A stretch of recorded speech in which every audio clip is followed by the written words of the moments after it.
Salam alaikum. Je voulais parler avec vous aujourd'hui des matchs amicaux. J'avais fait une vidéo là-dessus, il y a pas longtemps, mais maintenant j'ai quelques nouveaux éléments à partager avec vous, donc je vous en parle tout de suite.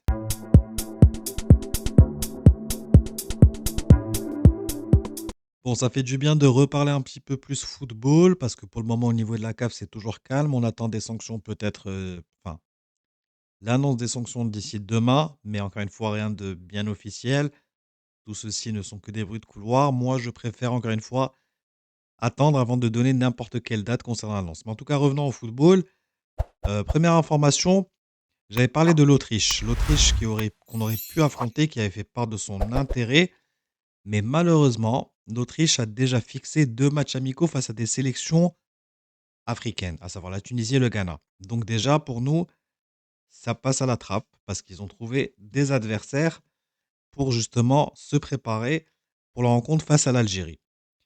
Mais, autre chose nous concernant, on aura un premier match en mars, c'est déjà quasiment bouclé, à moins d'un énième retournement de situation, mais on devrait jouer en mars en Espagne afin d'affronter la sélection de l'Équateur. Donc, ça va nous permettre, nous, de nous préparer pour la rencontre face au Brésil, donc une sélection sud-américaine.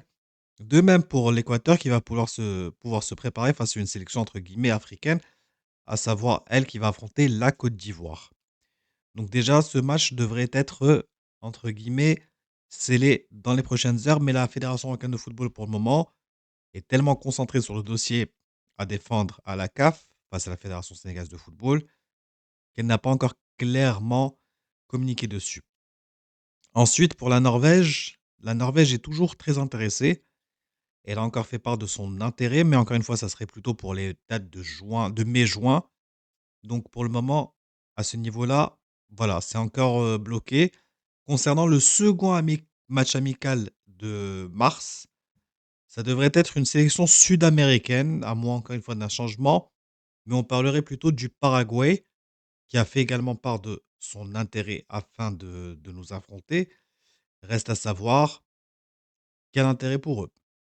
C'est peut-être pour nous qu'il y a plus d'intérêt, mais eux sont dans le groupe des USA, comme on peut le voir, du Paraguay et d'un des gagnants des playoffs. Donc encore une fois, quel intérêt? On verra bien. Mais en tout cas, à ce niveau-là, pour le moment, je pense qu'en mars, on se dirige vers des rencontres amicales 100 sud-américaines, à moins encore d'un changement de plan. Mais encore une fois, l'Équateur est la sélection qu'on devrait affronter, en tout cas en mars, c'est quasiment une certitude à 90. Ensuite, en termes d'intérêt, on a également l'Angleterre qui a fait part de son intérêt justement pour nous affronter, mais ça sera plutôt en mai-juin encore une fois, afin de se préparer face à une sélection africaine vu qu'eux sont dans le groupe du Ghana.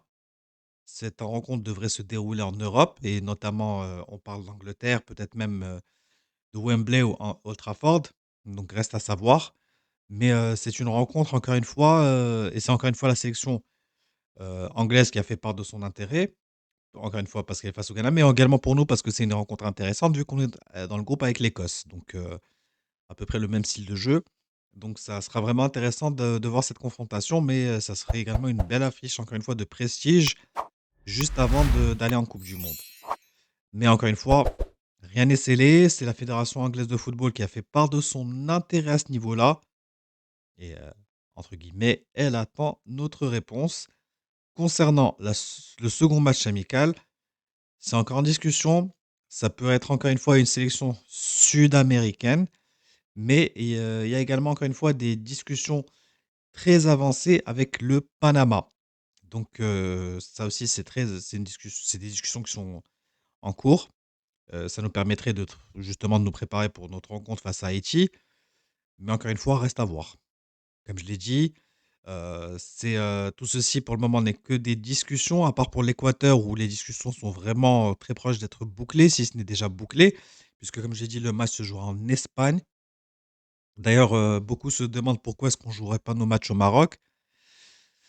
Tout simplement parce que l'Europe sera un peu l'épicentre et vous allez le voir lors de cette trêve internationale en mars, des matchs amicaux de toutes les sélections, parce que ça va permettre justement de tous se rassembler là-bas, pour, que chaque sélection puisse préparer son match. Parce que c'est compliqué pour, par exemple, l'Équateur. Encore quoique pour l'Équateur, ça peut être possible de venir au Maroc et ensuite se déplacer en Europe pour affronter une autre sélection. Mais voilà, c'est aussi peut-être l'occasion de sortir un peu de notre zone de confort, aller dans un pays un peu entre guillemets «neutre», même si je sais que en Espagne, on risque surtout de rejouer face à un public presque 100 marocain. Mais voilà, c'est vraiment histoire de sortir un peu de la zone de confort, de s'aérer un peu l'esprit aussi pour certains joueurs peut-être, de sortir du Maroc. Mais voilà, en tout cas, je pense que tous nos matchs, amicaux, en tout cas avant cette coupe du monde, à moins encore une fois d'un changement, devraient se jouer en Europe. Mais voilà, c'était un peu, une vidéo rapide pour vous redonner un peu le contexte, pour vous dire où est-ce qu'on en est. On a perdu, 2 adversaires déjà, c'est les USA et encore une fois l'Autriche. On a l'Équateur qui, on est très proche d'un accord, si comme je dis, si ce n'est pas déjà fait et que le match est déjà bouclé en Espagne. Paraguay également qui est très intéressé, le Panama donc et l'Angleterre encore une fois qui serait vraiment un match de prestige pour nous. Mais voilà, on espère vraiment qu'on aura des nouvelles très prochainement, qu'elles soient cette fois-ci officielles et qu'on puisse y voir un peu plus clair concernant notre préparation avant cette coupe du monde. Mais il y a plusieurs étapes justement avant l'annonce de ces matchs. Le dossier la CAF, le maintien ou non de Walid Regragui à la tête de la sélection, enfin le maintien, sa décision de rester ou pas à la tête de la sélection et ensuite, je pense, l'annonce des matchs amicaux de mars. Bon, j'espère que en tout cas ça vous éclaire un petit peu plus. Je vous dis à une prochaine vidéo. N'oubliez pas de laisser un petit pouce bleu, de vous abonner si ce n'est pas encore fait. Ce sont des petits gestes gratuits et simples, mais qui aideront énormément notre petite chaîne à grandir et à devenir beaucoup plus crédible et surtout faire passer, entre guillemets, faire envoyer nos messages et stopper également certaines fake news concernant la sélection du Maroc, le Maroc en général, au niveau footballistique, je dis bien. D'ici là, prenez bien soin de vous et des vôtres surtout, seulement.